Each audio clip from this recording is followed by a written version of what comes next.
Welcome back to Math Dogs. If you're new to the channel, please comment, like, and subscribe. If you have any questions, please comment down below.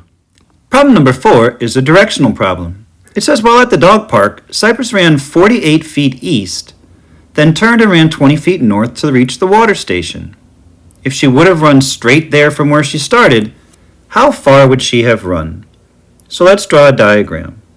Cypress started here and she ran 48 feet to the east and then turned and ran 20 feet to the north.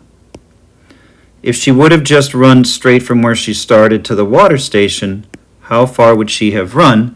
That's going to be the hypotenuse, or what we call c.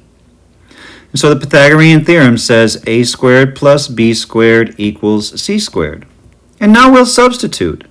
For a, we'll substitute 48 squared, and for b, we'll substitute 20 squared. And again, it doesn't matter whether you call the 48b, or the 48a, or the 20b, or the 20a, as long as you have those two as the legs, and that's equal to c squared.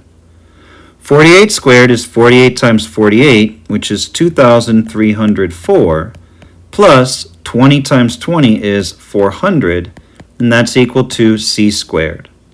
I can add these two numbers together.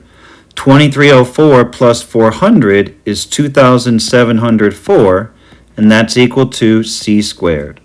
So to solve for c, or the straight run distance from where Cypress started to the water station, I'm going to take the square root on both sides to undo the square on c.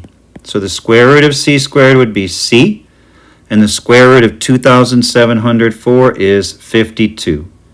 And so if Cypress had run straight to the water station, she would have run 52 feet.